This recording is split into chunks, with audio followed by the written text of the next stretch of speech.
So, Alexis, talk to us about sciatica. I could bore you with what is sciatica, but you can go on Wikipedia, you can Google that quite a lot, and I think what it is not really so much what it's on about, it's more why you have sciatica, and I think people are very much more interested in knowing why, and that's becoming quite an interesting question. Pain tends to occupy a lot of our headspace. That's the main problem. And when we're in pain, whether it's coming from sciatica, it tends to arouse us, and we tend to be stressed from it. And when we are stressed, we sometimes can't see the trees from the forest.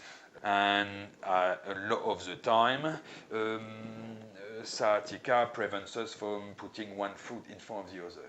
So we can't actually lengthen further on the back of our leg, and therefore we can't really stride forward, basically. And so for us to move in the world and for us to move forward, we need to be able to stride forward. So I would argue, and some people argue about that it's quite an existential reason for you to have sciatica, because you cannot actually use your hip to go actually forward in the world.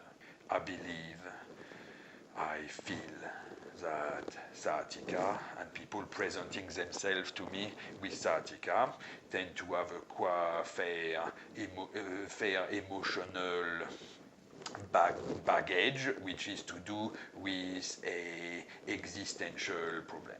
And they can't really go forward, and they are a bit stuck, and it holds them back from actually going forward. So it's manifesting itself in a physical way within them. Okay?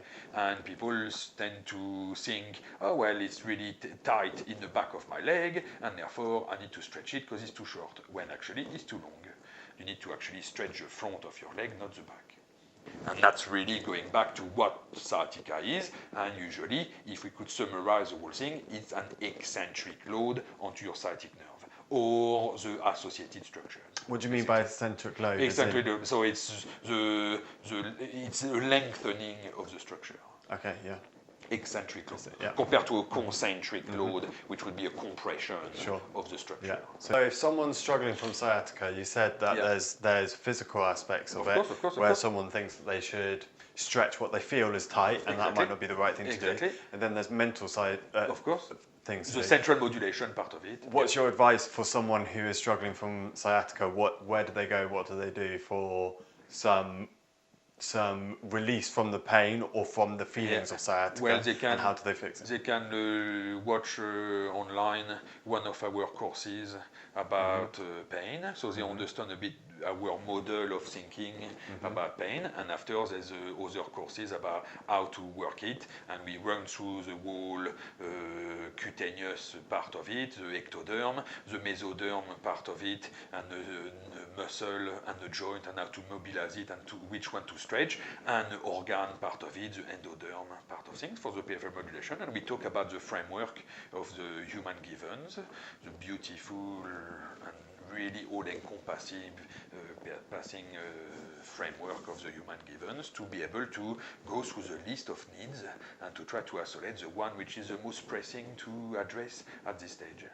And then so that we can actually have a fairly fast, and we don't beat about the bush, and then we tend to be razor sharp at how we go about it, and it tends to be a very rational way of doing it, rather than a very emotional way of doing it.